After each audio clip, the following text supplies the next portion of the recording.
أعوذ بالله من الشيطان الرجيم. بسم الله الرحمن الرحيم.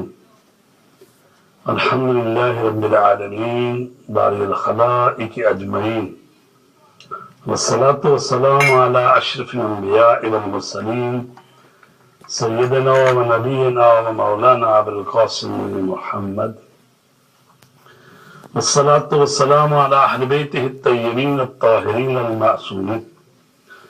أما بعد، فقد قال الله تبارك وتعالى في كتابه المجيد والفرقان الحميد وقوله الحق: يا أيها الناس اتقوا ربكم الذي خلقكم من نفس واحدة وخلق منها زوجها وبث منهما رجالا كثيرا ونساء. عزیزان گرامی، پروگرام انسان شناسی کے ساتھ آپ کا میزبان سید فدا حسین بخاری آپ کی خدمت میں حاضر ہے۔ اس پروگرام انسان شناسی میں پچھلے پروگراموں میں ہم نے انسان شناسی کی ضرورت اور اہمیت پر روشنی ڈالی، اور اس کے بعد ہم نے انسان کا کیا مقام ہے اس نظام ہستی میں، اور یہ کہ انسان اشرف المخلوقات ہے، اس پر بات ہوئی۔ اور پچھلے پروگرام میں ہم نے کچھ انسان کی خلقت کے بارے میں بتایا، اور کچھ باتیں رہ گئی ہیں، ان کو آج مکمل کرنا ہے۔ سورہ نساء کی آیت ہے جس میں ارشاد رب العزت ہو رہا ہے: اے لوگوں، اپنے پالنے والے سے ڈرو جس نے تم سب کو ایک ہی انسان سے پیدا کیا، اور اس کی بیوی کو بھی اس کی جنس سے خلق فرمایا، اور ان دونوں سے ان گنت مرد اور عورتیں روئے زمین پر پھیلا دی۔ تو عزیزان گرامی، انسان کی تخلیق کے متعلق ہم نے آج کے پروگرام میں بات کرنی ہے۔ اس سے پہلے ہم نے آپ کی خدمت میں عرض کیا کہ جو نظریہ ہے ایک ثبوت انواع کا اور دوسرا ہے تحول انواع کا، کہ کچھ لوگ یہ کہتے ہیں کہ انسان جو ہے وہ ایک مستقل نوع ہے، وہ کسی دوسری نوع سے وجود میں نہیں آیا، کسی دوسرے حیوان سے مشتق نہیں ہوا۔ اور دوسرا نظریہ ہے تحول انواع۔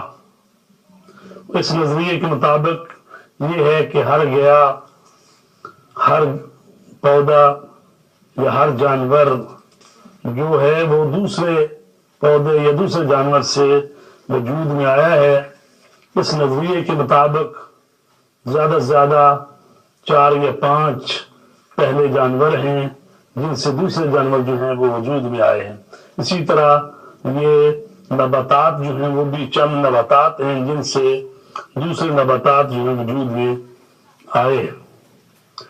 تو قرآن مجید نے صریحاً تو ایسی بات نہیں کی کہ جس سے واضح ہو جائے بات، لیکن بہرحال علماء اسلام اور مفسرین جو فرماتے ہیں وہ کہتے ہیں کہ قرآن مجید نے جو بیان فرمایا ہے اس سے قریب صریح، یعنی پوری طرح صراحت نہ بھی کہیں تو یعنی قرآن مجید کے ظاہر سے جو ہمیں پتہ چلتا ہے اس سے یہی پتہ چلتا ہے کہ آج کا جو انسان ہے وہ اسی اولین انسان جو حضرت آدم علیہ السلام ہیں اور ان کی بیوی حضرت حوا، یہ تمام انسان جو ہیں انہی کی نسل سے ہیں، اور وہ ایک شوہر معین ہے اور ان کی زوجہ، تو انہی سے ہی یہ انسان جو ہے وجود میں آیا ہے۔ پہلا انسان جو ہے اس کو اللہ تبارک تعالیٰ نے مٹی سے خلق کیا ہے، اور اس کی بھی تعبیرات مختلف قرآن مجید میں آئی. کبھی خاک سے کہا گیا ہے، کبھی مٹی سے کہا گیا ہے، کبھی کھنکھناتی مٹی سے کہا گیا. تو بہرحال وہ خاک ہو، مٹی ہو، یا مٹی میں پانی ملا ہو، گل ہو، تو اللہ تبارک تعالیٰ نے پہلے انسان کو اس طرح سے تخلیق کیا ہے. اور اس کے بعد جو انسانیت آگے بڑھی ہے وہ ظاہر ہے کہ قرآن مجید میں ہے کہ ہم نے تمہیں مٹی سے تخلیق کیا، پھر کہا گیا تمہیں نطفے سے اور مضغے سے، اور اس طرح سے جو قرآن مجید میں آیات اس بات پر گواہ ہے. تو ارشاد ہے سورہ نساء کی آیت نمبر 1 میں، جو آج جس کی تلاوت کا شرف حاصل کیا گیا ہے، یا ایھا الناس اتقوا ربکم الذی خلقکم من نفس واحدہ. اے لوگوں، اپنے پروردگار کا تقوی اختیار کرو کہ جس نے تمہیں نفس واحدہ سے خلق کیا ہے. اور وہ نفس واحدہ کون ہے؟ حضرت آدم علیہ السلام. وَخَلَقَ مِنْهَا زَوْجَهَا، اور اسی سے اس کی زوجہ کی تخلیق کی ہے. وَبَثَّ مِنْهُمَا، پھر ان دونوں سے ہی بہت سے مرد اور بہت سی عورتیں جو ہیں وہ ہم نے ان کو زمین پر پھیلا دیا ہے.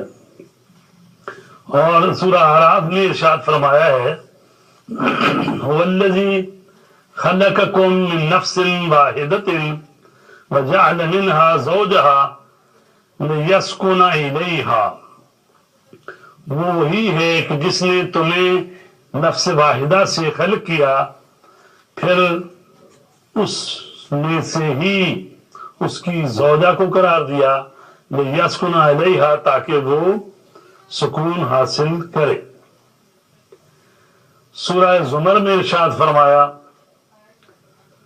خلقکم من نفس واحدہ ثم جعل منها زوجہا. سورہ انعام میں ارشاد فرمایا وَهُوَ الَّذِي أَنشَأَكُم مِّن نَّفْسٍ وَاحِدَةٍ فَمُسْتَقَرٌّ مُسْتَعُودَةٌ. تو عزیزان گرامی، سورہ حجرات میں ہم پڑھتے ہیں، وہاں بھی فرمایا یا ایھا الناس انا خلقناکم من ذکر وانثی وجعلناکم شعوبا وقبائل لتعارفوا. اے لوگو، ہم نے تمہیں ایک مرد اور ایک عورت سے خلق کیا اور پھر تمہارے قوم اور قبیلے بنائے تاکہ تمہاری پہچان ہو سکے، لتعارفوا، تمہارے تعارف کے لیے. تو اللہ تبارک تعالیٰ نے نفس واحدہ سے تخلیق کی ہے. وہ خدا جس نے تمام انسانوں کو ایک انسان سے پیدا کیا، اس بنا پر وہ خیالی اور وہمی امتیاز و افتخار جو ہر ایک جماعت نے اپنے لیے گھڑ رکھے ہیں، مثلا امتیازات نسلی، لسانی، علاقائی، قبائلی اور اس قسم کے دوسرے امتیاز جو آج کل دنیا کی سوسائٹی میں ہزاروں خرابیوں کا سبب بنے ہوئے ہیں، ایک اسلامی معاشرے میں نہیں پائے جانے چاہیے. کیونکہ ان سب کا سرچشمہ ایک ہی ہے، یہ سب ایک ہی ماں باپ کی اولاد ہیں اور ایک ہی گوہر سے پیدا ہوئے ہیں. اس امر کو پیش نظر رکھا جائے کہ حضرت رسول اکرم صلی اللہ علیہ وآلہ وسلم کے زمانے کا معاشرہ کیونکہ سب کا سب قبائلی تھا، تو اس بات کی اہمیت خوب ظاہر ہو جاتی ہے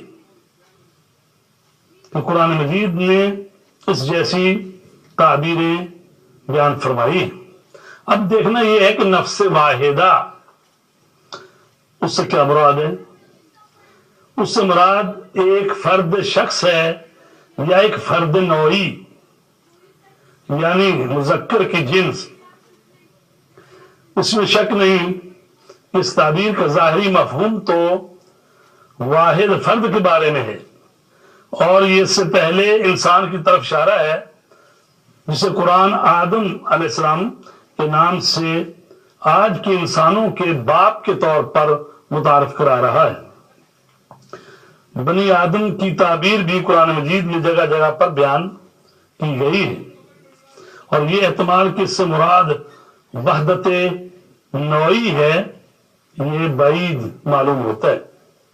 وَخَلَقَ مِنْهَا زَوْجَهَا، یہ جملہ بظاہر یہ بتاتا ہے کہ حضرت آدم کی زوجہ محترمہ انہی سے پیدا ہوئی ہے۔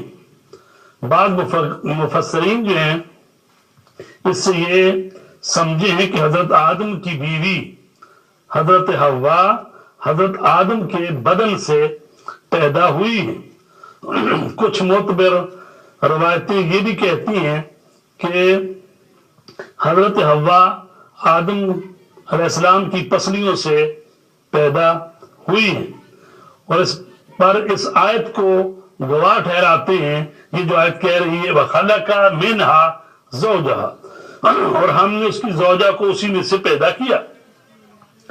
تورات جو کتاب ہے اس کے صفر تکوین کی دوسری فصل میں انہی معنوں کی وضاحت کی گئی ہے، لیکن قرآن کی دوسری آیات کی طرف توجہ کریں تو اس آیت کی تفسیر کے بارے میں شک شبہ دور ہو جاتا ہے، اور معلوم ہو جاتا ہے کہ اس سے مراد یہ ہے کہ اللہ تبارک تعالیٰ نے حضرت آدم کی بیوی کو انہی کی جنس سے یعنی جنس بشریت سے ہی حضرت حوا کو پیدا کیا ہے۔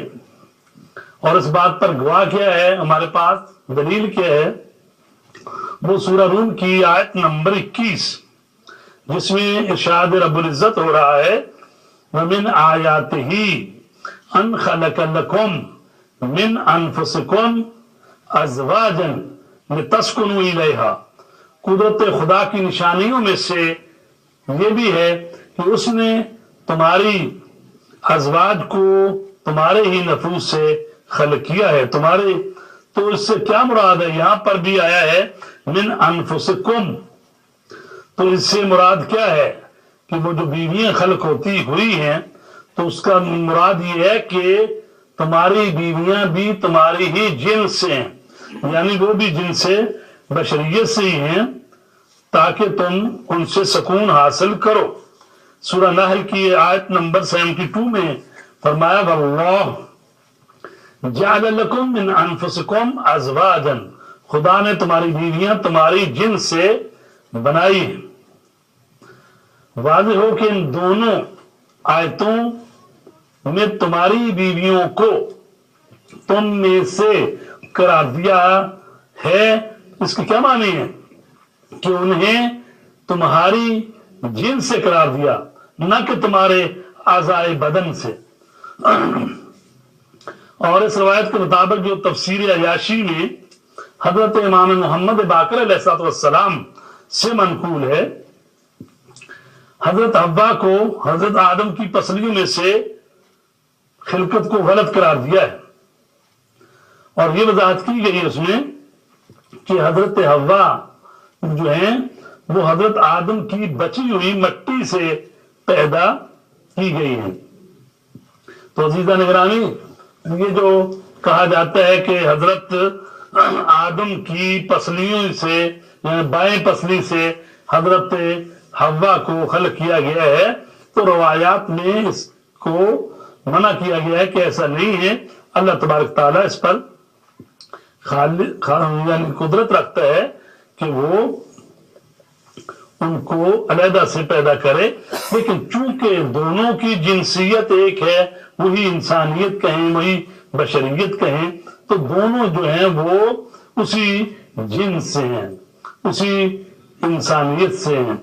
تو یعنی حضرت آدم علیہ السلام کی اہلیت جو پیدا کی گئی ہیں وہ یعنی وہ نہ وہ جنات میں سے ہیں، نہ ملائکہ میں سے ہیں، نہ کوئی اور، یعنی وہ بھی اسی انسانیت میں سے ہیں، وہ بشریت میں سے ہیں، یعنی حضرت آدم کی ہی جن سے ان کی اہلیہ کو پیدا کیا گیا. وَبَثَّ مِنْهُمَا رِجَالًا كَثِيرًا وَنِسَاءً. یہ جملہ بتاتا ہے کہ حضرت آدم علیہ السلام اور ان کی بیوی سے بہت سے مرد اور عورتیں پیدا ہوئی. اس تعبیر سے معلوم ہوتا ہے کہ حضرت آدم کے بیٹوں کی نسل کی بہتات حضرت آدم علیہ السلام اور ان کی بیوی کے طریقہ سے ہی ظاہر ہوتی تھی، ظاہر ہوئی ہے، اور اس میں کسی تیسرے وجود کا عمل دخل نہیں تھا. اس گفتگو کا نتیجہ یہ ہوا کہ آدم علیہ السلام کی اولاد نے ایک دوسرے سے شادی کی، کیونکہ اگر انہوں نے کسی اور نسل کی بیویوں سے شادی کی ہو تو لفظ منہما ان دونوں پر صادق نہیں آتا. یہ موضوع جو ہے اگرچہ عجیب محسوس ہوگا آپ کو، بہرحال اس میں جو ہے وہ 3 طرح کی جو ہے وہ روایتیں بھی ہیں، اور کہ حضرت آدم علیہ السلام اور حضرت حوا سے جو نسل چلی ہے تو پہلا طبقہ تو ہو گیا کہ انہی دونوں سے ان کی اولاد وجود میں آئی ہے. اب یہ ہے کہ طبقہ دوم جو ہے یعنی حضرت آدم کے بیٹے اور بیٹیاں جو ہیں انہوں نے کیسے شادیاں کی اور ان سے پھر اگلی نسل جو ہے جو وجود میں آئی ہے وہ کس طرح سے. تو اس میں جو روایتیں ہیں ایک تو یہ ہے کہ حضرت آدم علیہ السلام کے جو بیٹے ہیں ان کے لیے جنت سے ہوئے آئیں، اور ایک کا نام نزلہ اور دوسرے کا منزلہ تھا.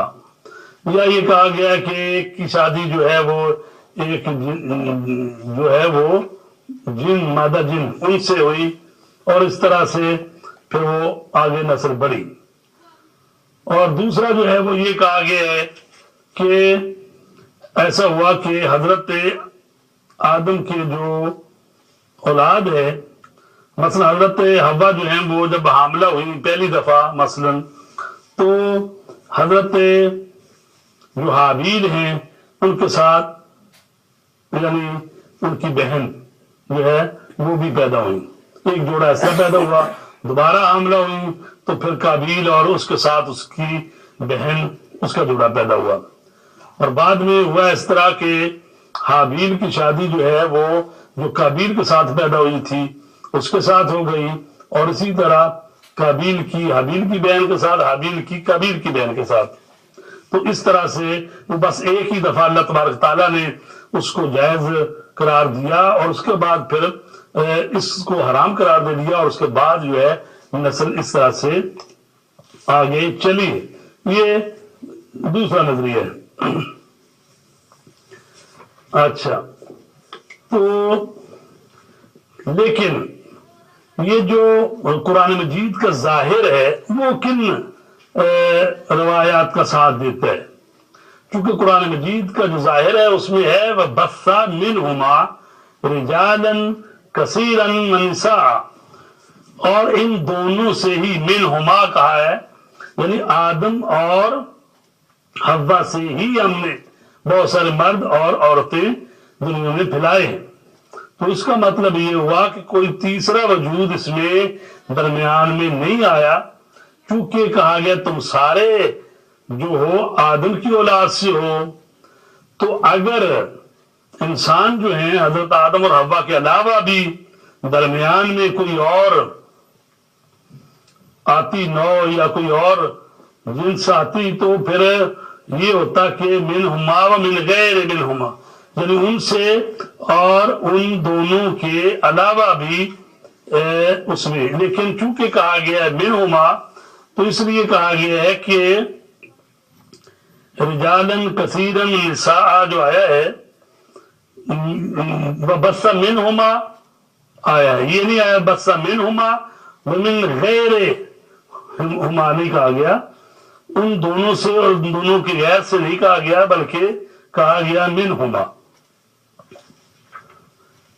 تو من غیر ایمانی کہا گیا. تو عزیزان گرامی، بہرحال ایسی جو روایات ہیں ہمارے ہاں جو یہ کہتی ہیں کہ ان کی شادی جنت کی حوروں سے ہوئی اور پھر ان سے بچے پیدا ہوئے اور پھر وہ سلسلہ آگے بڑھا.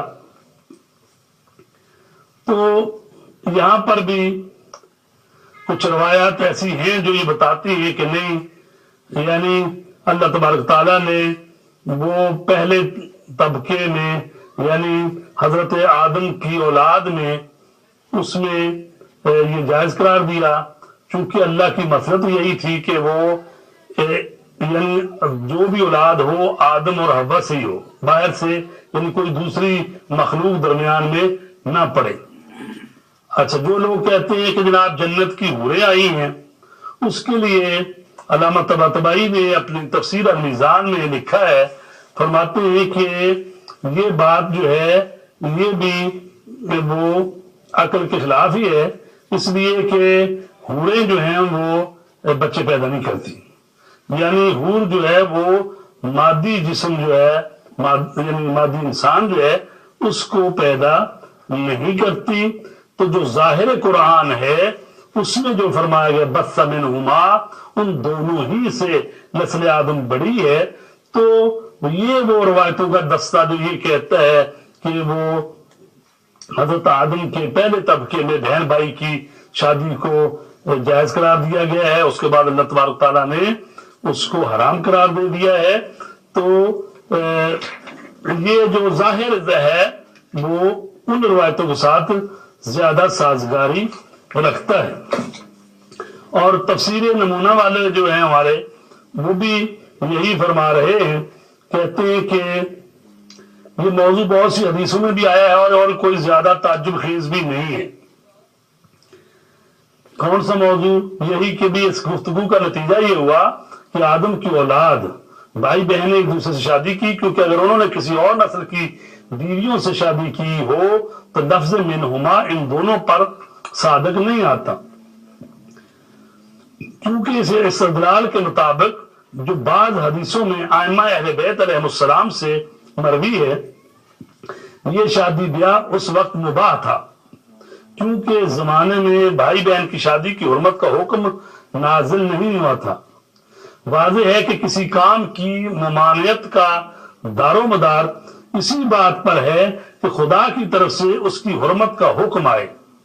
یہ بھی ممکن ہے کہ مصلحت اور ضرورت کی وجہ سے ایک کام ایک زمانے میں جائز ہو اور اس کے بعد حرام ہو، مگر یہ بھی ہے کہ بعض دوسری حدیثوں میں اس مسئلے کی وضاحت کی گئی ہے کہ حضرت آدم کے بیٹے بیٹیوں کی ایک دوسرے سے شادیاں نہیں ہوئی، اور جو لوگ ایسی شادی بیاہ کا اعتقاد رکھتے ہیں ان پر تنقید کی گئی ہے. اگر یہ بنا ہو کہ حدیثیں آپس میں ٹکراتی ہے، یہاں پر تفسیر نمونہ والے یہ کہتے ہیں کہ اگر دو دستے ہمارے پاس روایتوں کے ہوں کہ جو دونوں ایک دوسرے کی ضد ہیں، متضاد ہیں، تو پھر ہم کیا کریں ایسی صورت میں؟ تو وہ کہتے ہیں کہ جب حدیثیں آپس میں ٹکراتی ہیں، اس لیے جو حدیث قرآن کے مطابق ہو اسے درست سمجھا جائے، تو پھر پہلی ہی بات کو ماننا پڑے گا، کیونکہ حدیثوں کا مفہوم مدرجہ بالا آیت کے عین مطابق ہے. ہم فرماتے ہیں یہی جو آیت یہ کہہ رہی ہے کہ بث منہما، ہم نے ان دونوں سے ہی جو ہے وہ بہت سے مرد اور عورتیں دنیا میں پلائے ہیں.